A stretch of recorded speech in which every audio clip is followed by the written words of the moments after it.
I had imagined this day 1,000 times.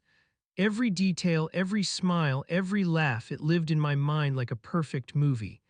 Today I was supposed to be the happiest man alive, standing at the altar beside Jasmine, the woman I loved more than life itself. Everything was supposed to feel flawless.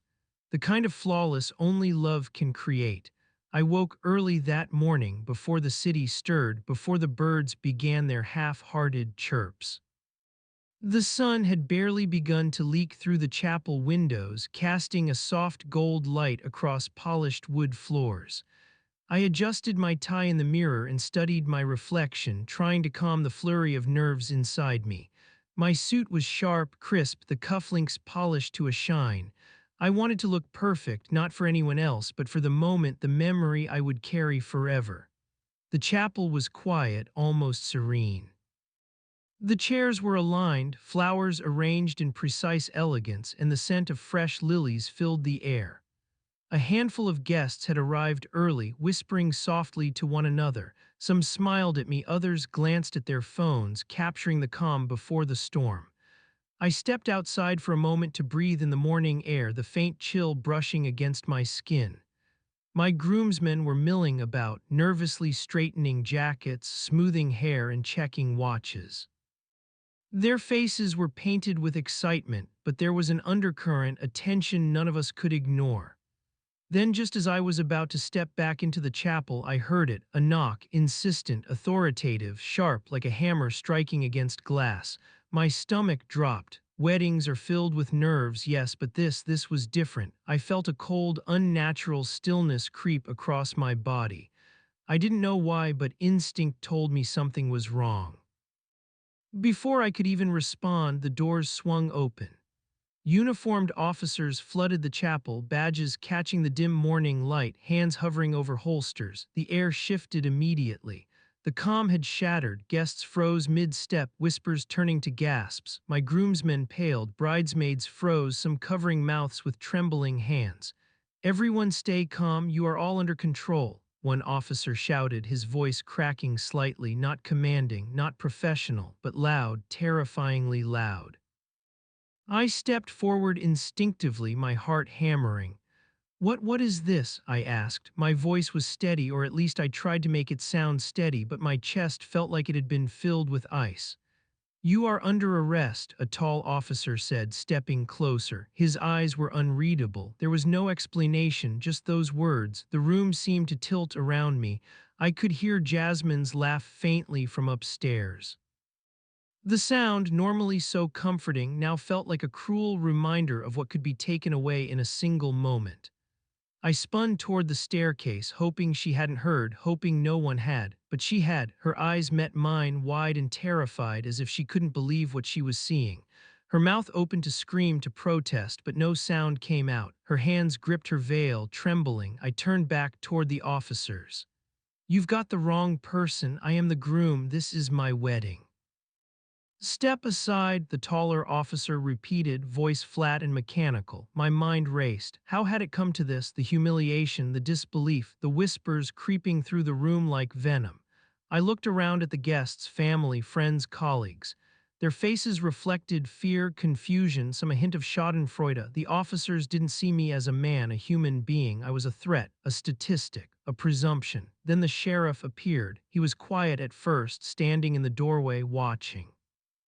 His uniform immaculate, his expression unreadable, but something in his eyes made the officers pause. Their actions faltered. He looked at me and the world slowed, not with judgment, not with authority, but with recognition. Something shifted in that single glance, something that none of the officers or guests could have predicted.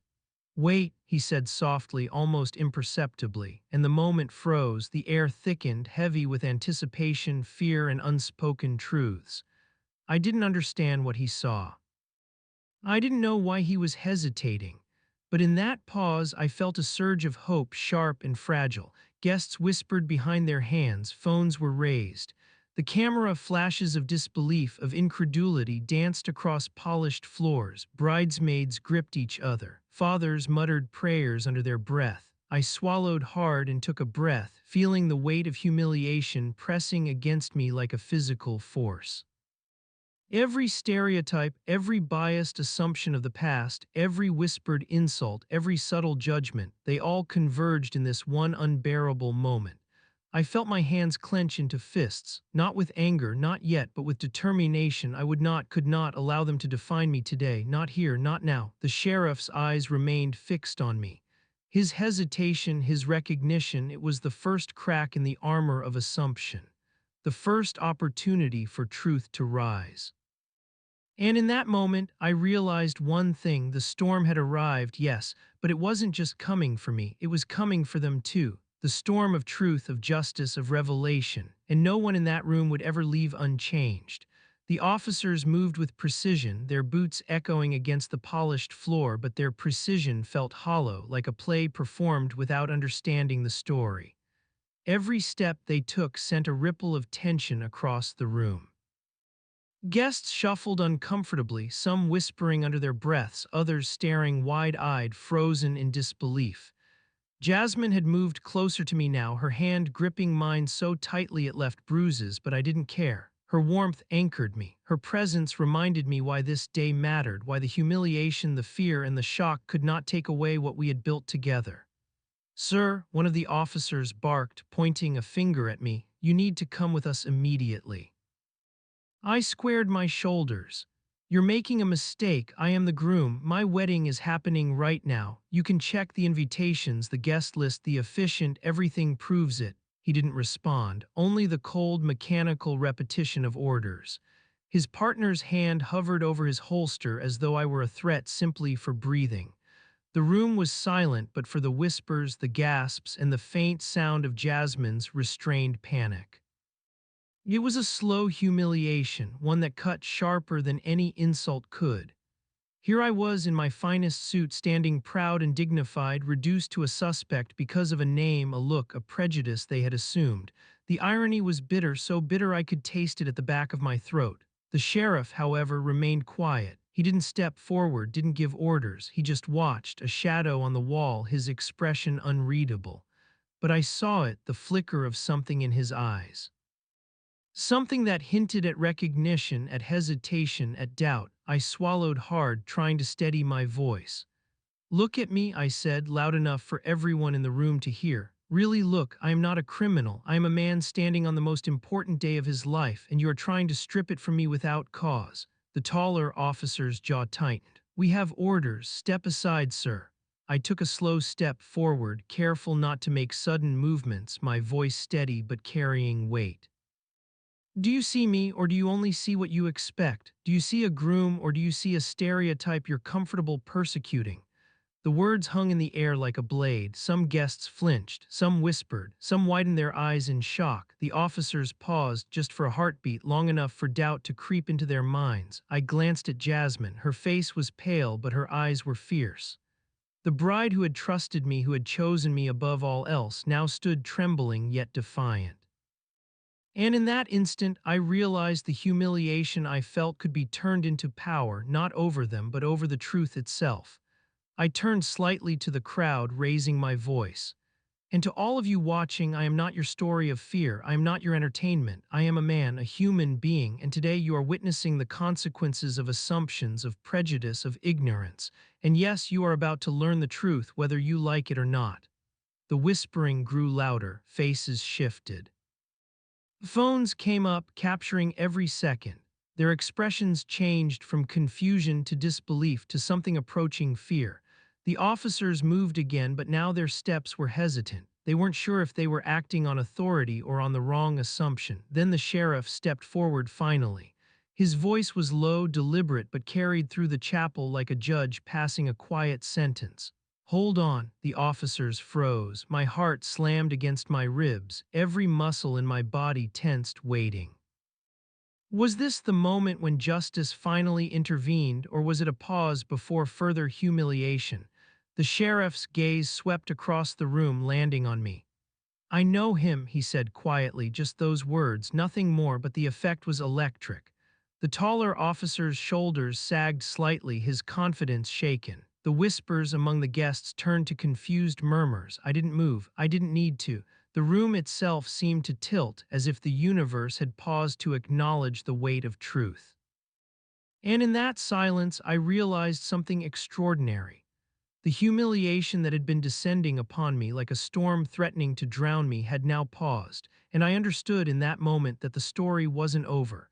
The reversal, the vindication, was just beginning, because truth, once recognized, has a way of cutting through fear and prejudice like sunlight piercing through storm clouds. The officers exchanged glances, their hands lowered slightly. The sheriff's eyes never left mine.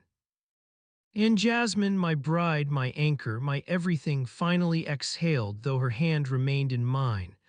We were standing at the precipice of a storm that had begun with ignorance, assumptions, and fear. And soon that storm would break, but not upon me. It would break upon everyone who had dared to doubt.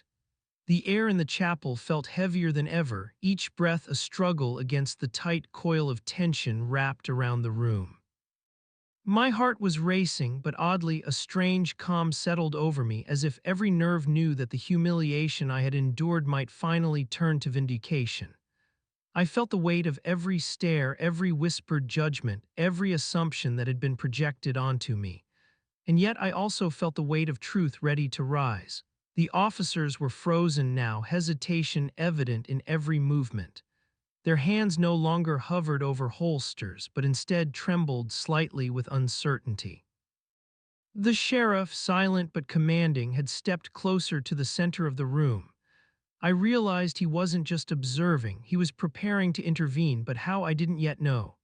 "Sir," the taller officer said finally, his voice wavering, we need confirmation." "I don't." The sheriff raised a hand.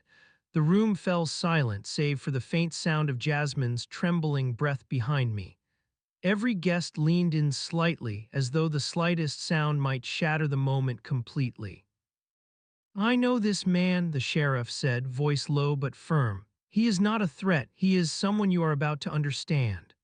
The taller officer looked to his partner, eyes wide with disbelief. The pause stretched into eternity. Every second felt like a year.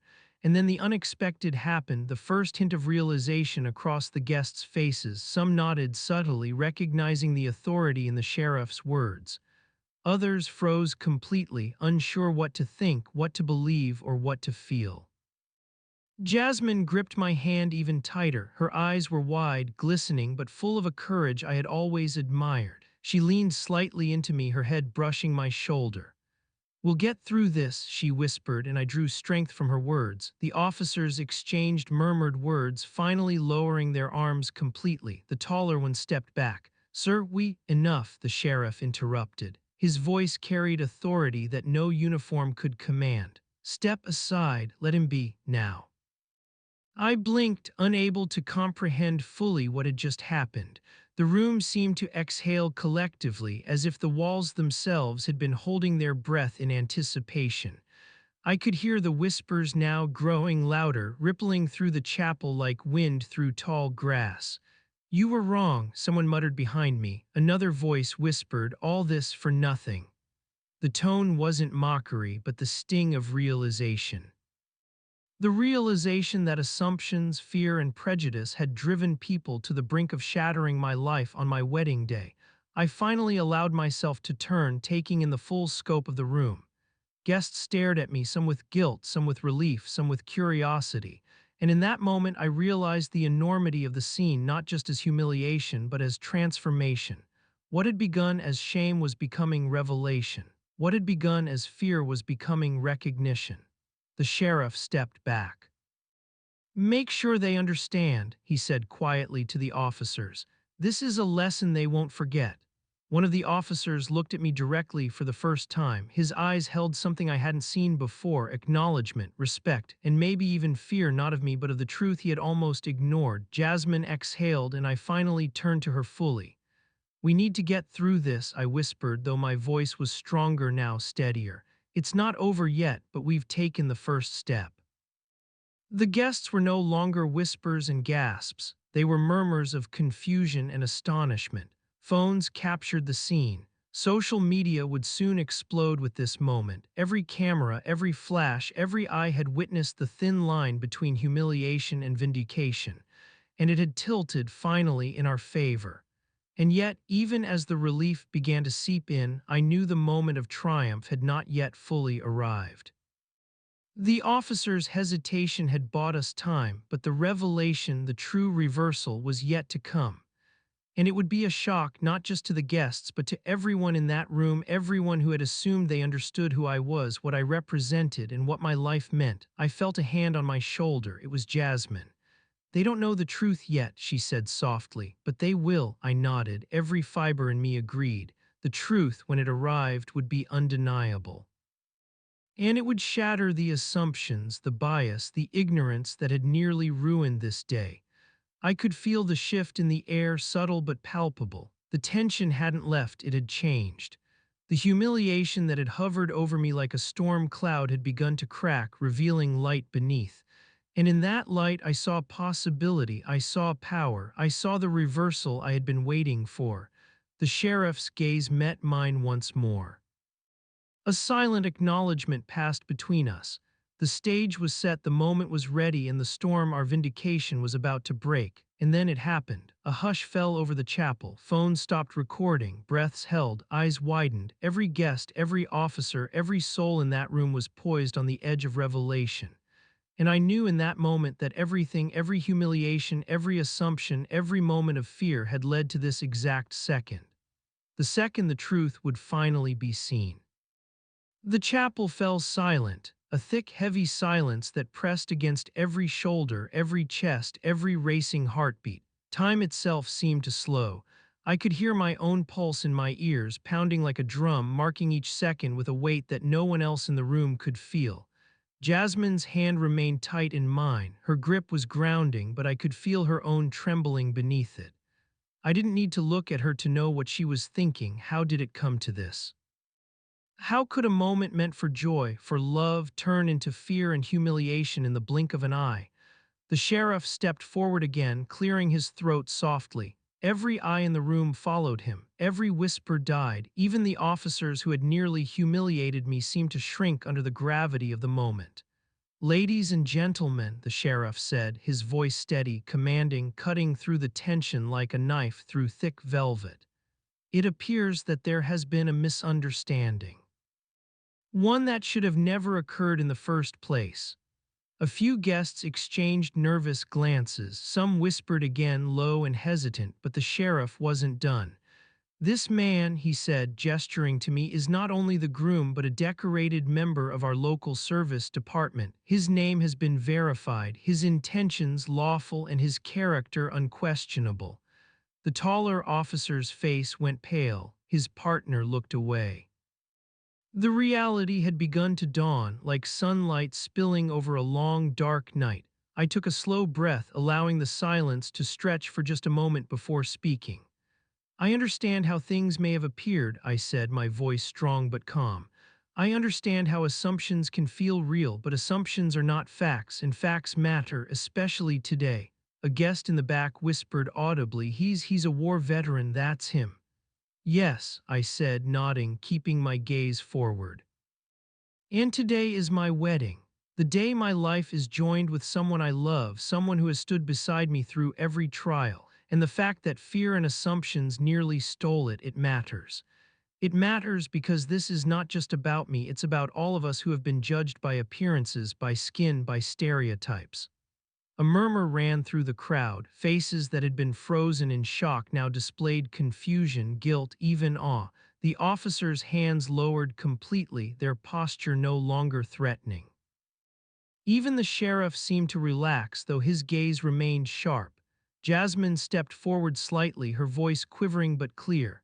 "This man is the love of my life, the person I trust with my heart, my family, my everything, and today should be about us, not assumptions, not fear, not prejudice." I felt a wave of pride, not for myself, but for her. She had been silent through all of the humiliation, bearing it as though it were her own. And now she was giving voice to the truth that needed to be heard. Then the revelation began to hit harder. A guest who had been skeptical, rich, powerful, accustomed to controlling narratives spoke up, almost reluctantly. I had no idea, I assumed." His voice trailed off, shame cutting through the polished veneer of confidence. Another guest whispered the same, then another. The chapel seemed to shift, the energy transforming from tension to stunned realization. Fear and assumptions had crumbled under the weight of truth. And the crowd, once frozen in judgment, now stood at the edge of astonishment. I allowed myself a small, controlled smile. The officers had been wrong, the sheriff had intervened. But more importantly, the truth had begun to work its way through every person in the room.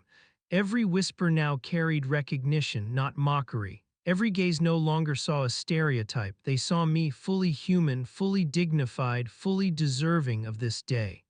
And then it happened. The first officer, the one who had barked orders at me moments before, slowly straightened, his hand rising not in threat but in respect. A salute, the room gasped audibly. A second officer followed, and then almost instinctively a ripple spread through the remaining uniformed personnel. The salute was not just recognition, it was acknowledgement of courage, of truth, of dignity that had been nearly violated. The crowd held their collective breath. Some began to clap tentatively. Others wept quietly. Jasmine pressed her forehead to mine. "It's okay," she whispered. "They see it now." I swallowed the lump in my throat. The humiliation that had seemed insurmountable just minutes ago had transformed into something else entirely. Vindication, not revenge, not anger, but the raw, undeniable power of truth. The sheriff nodded at me briefly, a silent acknowledgement of what had been accomplished. And I realized in that moment that our wedding would not just be remembered for the ceremony or the vows. It would be remembered as the day assumptions fell, prejudices shattered, and courage, quiet, steadfast, unyielding courage, triumphed. The whispers became chatter. The officers withdrew, offering apologies to those who had assumed they had authority over truth. Guests began approaching Jasmine and me, offering congratulations, expressions of regret and admiration. Every gesture, every word was a reminder that humiliation is temporary, but truth is everlasting. And as I looked out over the chapel, I realized the full scope of what had happened. The very moment meant to humiliate me had been transformed into a lesson for every single person present. A lesson in dignity, in courage, in the unshakable power of being unapologetically yourself. Jasmine squeezed my hand, her eyes shining. "We did it," she whispered. "No," I said softly, scanning the room, meeting the eyes of those who had doubted, who had judged, who had almost destroyed this day. "The truth did it." And with that, the room shifted completely. The officers, the guests, the whispers all became part of a story they would never forget. This was not the end, not yet. The final moments of this wedding, this story, would carry even more shock, more revelation, and a truth so powerful it would leave everyone in that chapel and watching online forever changed. The chapel seemed to hold its breath as I stepped forward, each movement deliberate, measured, a stark contrast to the chaos of mere minutes ago.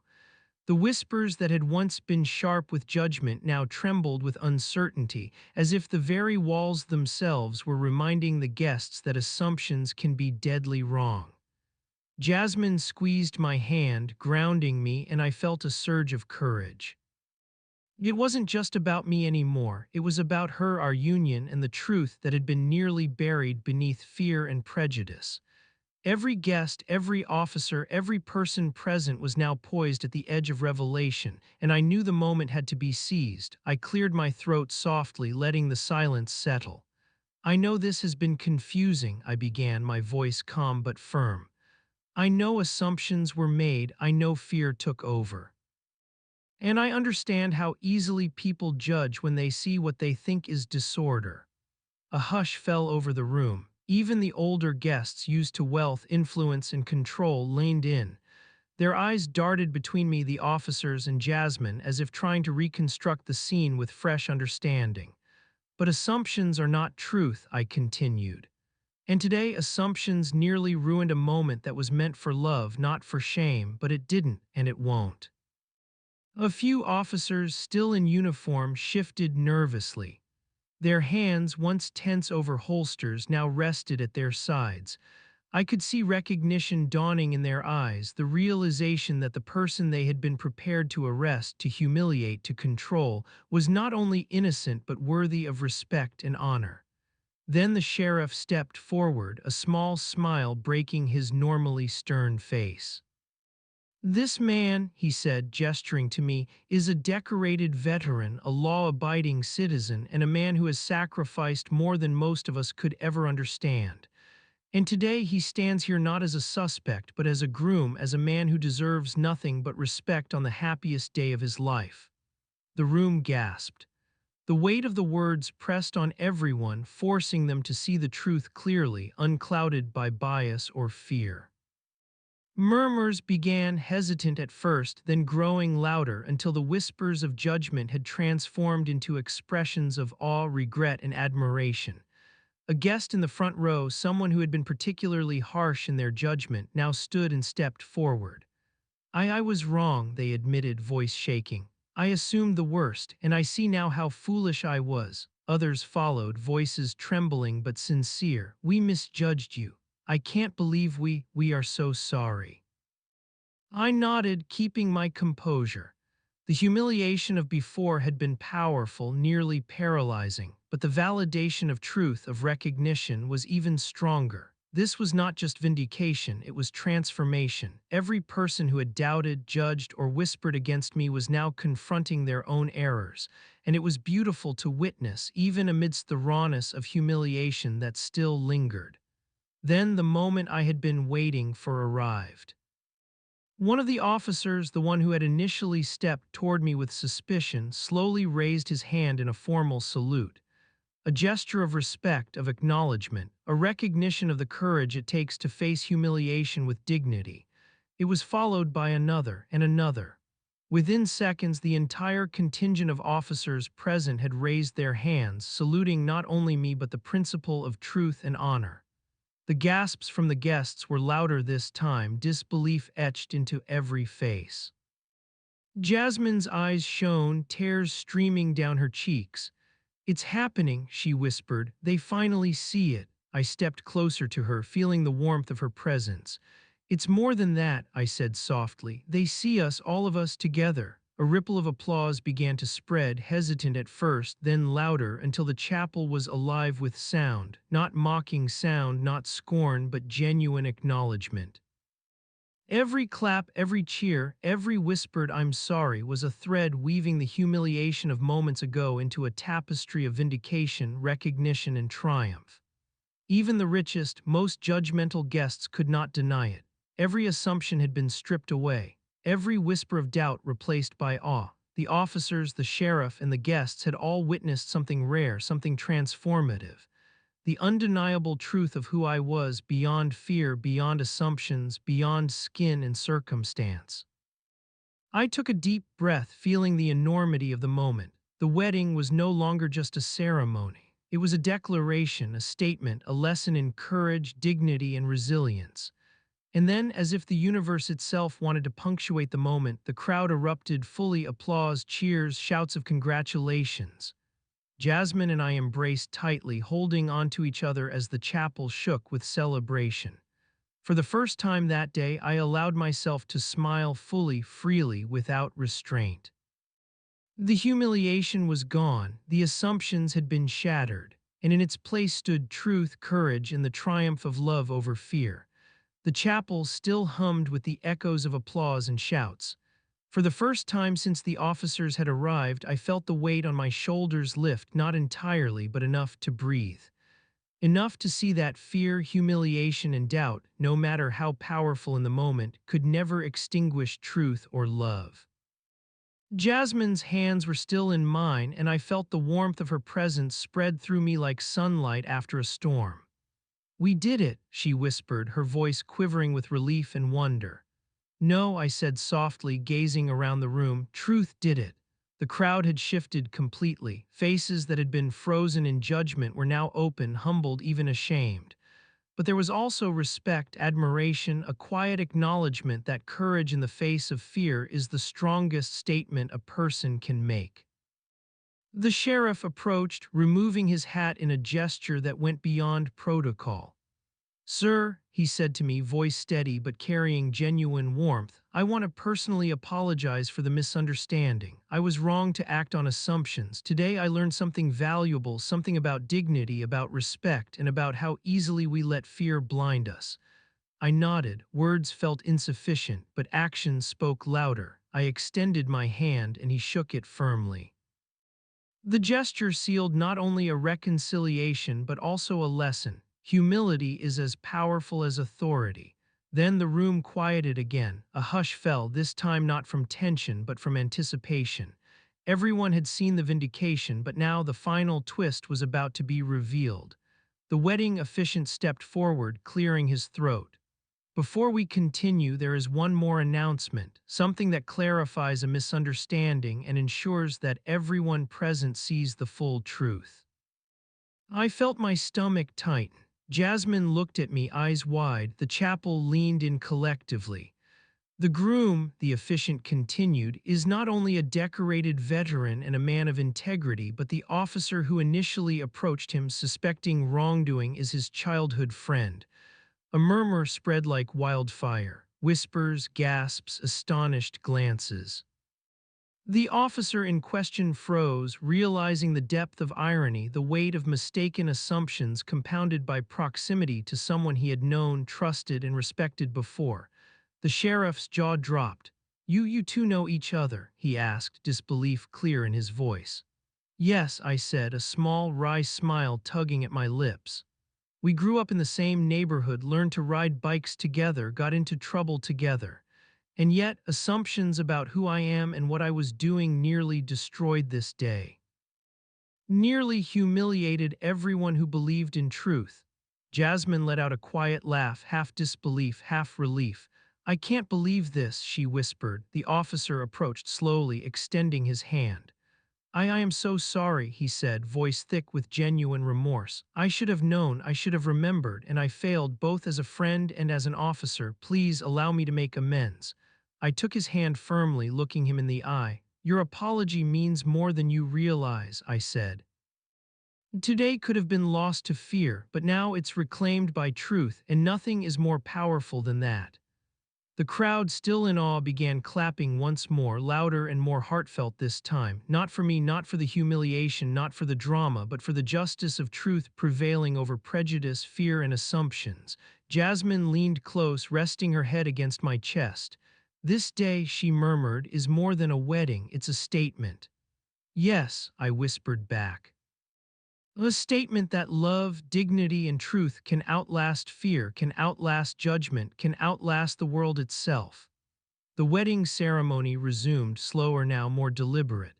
Every vow carried the weight of the day's lessons, every smile bore the relief of vindication, every tear reflected a journey from humiliation to triumph. Guests approached us afterward, many with apologies, others with admiration, and some simply with quiet acknowledgement that they had witnessed something extraordinary. The officers stood respectfully, a visible transformation in their posture and expressions. And yet, even in the midst of this resolution, a small thrill lingered, the understanding that assumptions, though common, can be challenged and overturned. That courage, in its quiet, steadfast form, is stronger than fear. That truth, even when nearly buried, will always rise. Later, as the sun set behind the chapel, casting golden light over the perfectly aligned pews, Jasmine and I stepped outside. The officers had departed with nods of respect, the crowd slowly dispersing, still murmuring in disbelief and awe. I took a deep breath of the evening air. The weight of what had almost happened, the humiliation, the fear, the potential loss, pressed momentarily against me. But now it was replaced by a profound clarity. The moment of reversal, of vindication, of truth prevailing would never be forgotten. Jasmine smiled, slipping her hand into mine. "So," she said softly, "does this mean we survived the impossible?" I laughed quietly, the sound full of relief, joy, and triumph. "Not just survived," I said. "We conquered it together."